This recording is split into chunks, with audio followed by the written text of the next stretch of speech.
को ऊर्जा की चिप से जोड़ रहे हैं। हल्दी घाटी यानी वीरता का एक उत्सव। ये हल्दी घाटी जहाँ पर महाराणा प्रताप और अकबर की सेनाएं जहाँ लड़ रही हैं, जहाँ वीरता दिखाई जा रही है। लेकिन एक बात और भी होती है, जब युद्ध होते हैं, जब वीरता होती है और जब उस वीरता के अवशेषों के रूप में जो कचरा निकलता है, उसमें लाशें होती हैं, जले हुए मकान होते हैं, जले हुए सपने होते हैं। तो ये जो लड़ाई है पर्यावरण के बीच के संतुलन की और मनुष्य की बढ़ती हुई आकांक्षाओं की। ये दोनों चीज़ें जब आपस में लड़ती हैं, तब नदी को बुखार चढ़ता है, समुद्र कांपता है, हवा का सांस फूलता है और पूरी जो मानवता है पूरी तरीके से कांप के रह जाती है, ठिठुर के रह जाती है, परेशान हो जाती है। ये इस उपन्यास का मूल तथ्य है। होता है कि जब आप कोई उपन्यास पढ़ते हैं तो आपके दिमाग में हमेशा होता है, हमारे बीच बहुत प्रसिद्ध कथाकार विवेक मिश्र हैं, जो हंस के संपादक भी हैं, आजकल कार्यकारी संपादक। वो जानते हैं कि जब हम कथा उपन्यास के बात हम करते हैं तो हमारे दिमाग में कुछ कथा सूत्र होते हैं जो जीवन के एक बड़े अंश को लेकर हमारे सामने चलते हैं। हम एक परंपरागत तरीके से हम उपन्यास को पढ़ने के आती हैं।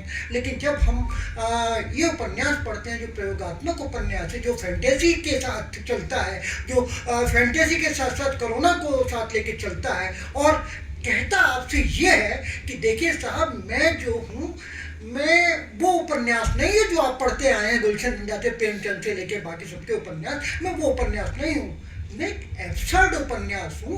मेरे पात्र हीरो हीरोइन पर फलाना खलनायक वो सब नहीं है। मेरे पात्र हैं हीरो के रूप में पर्यावरण है, खलनायक के रूप में प्रदूषण है और जो साइड हीरोज के रूप में, साइड हीरोइन के रूप में कहीं पर कोविड है, कहीं पर समुद्र है, कहीं पर कुछ है, कहीं पर कुछ है। वो इस तरीके से अपने उपन्यास को लेके चलते हैं। लिखा क्यों? चलो ये भी हो समझ में आया कि एब्सर्ड उपन्यास है। ये उपन्यास लिखा क्यों गया?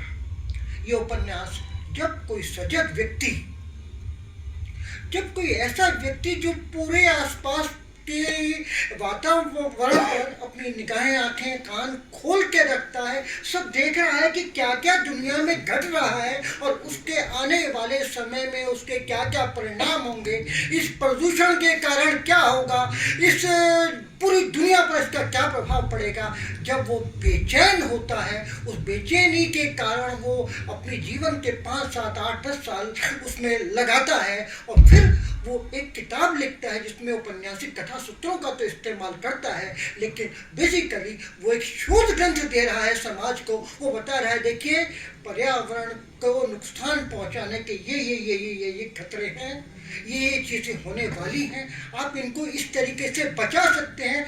मैंने तो सिर्फ उपन्यास में कहानी के माध्यम से, ताकि आपको साधारणीकरण हो जाए, है ये शोध पत्री।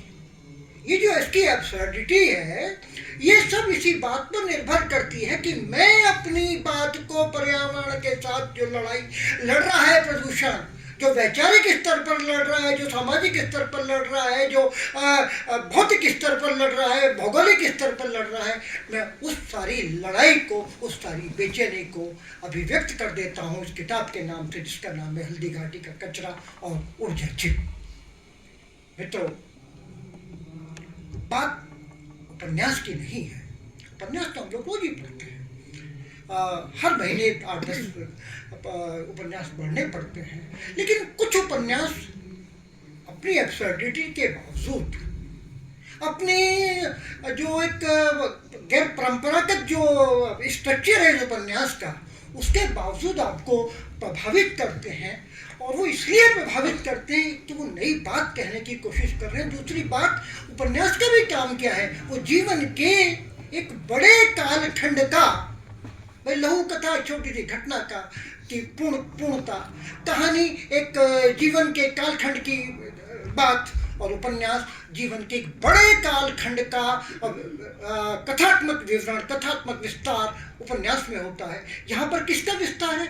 इसमें उन चिंताओं का विस्तार है जो मानवता की चिंता है। ये उस बात का विस्तार है कि आप आज भी देखिए खतरा आपके सिर पर है और आप कुछ समय के बाद देखिएगा, मैं बहुत ज़्यादा देर नहीं लूँगा, कुछ समय के बाद देखिएगा कि चीज़ें इतनी बदल जाएंगी कि आपके हाथ से निकल जाएंगी। छोटा सा मैं आपको देता हूँ उसमें कि अंटार्कटिक में बर्फ 3 गुना तेजी से पिघल रही है।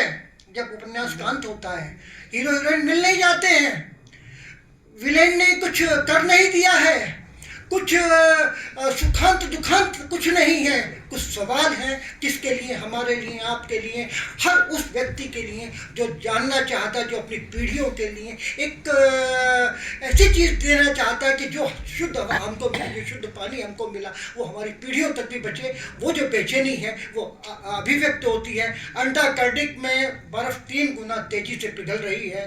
ये चलता रहा तो मालदीव से लेकर मुंबई, लॉस एंजल्स वे शंघाई भी जल समाधि के लिए विवश हो जाएंगे, क्योंकि आने वाले सालों में पड़ने वाली गर्मी 150 सालों का नहीं, पिछले लाखों सालों का रिकॉर्ड तोड़ने वाली है। ऐसे नहीं लिखा जा रहा, 8-10 साल का शोध के बाद ये चीज़ें लिखी जा रही हैं। रिकॉर्ड तोड़ने वाली है, जिसे आज के अल नीनो से शायद नहीं समझा जा सकता। दुनिया प्रलय के करीब पहुंच गई है और इस बात का संकेत डूम्सडे क्लॉक परमाणु घड़ी भी दे रही है।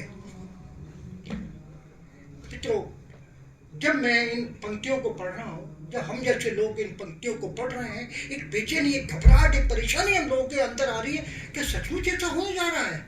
और दुखद है, खतरनाक है, डरावना है कि ये सब होने वाला है। अगर हम नहीं समझे तो डॉक्टर अशोक गोयल की कोशिश है कि वो इस उपन्यास के माध्यम से आपको उस खतरे से रूबरू कराने की कोशिश करें। नमस्कार, धन्यवाद।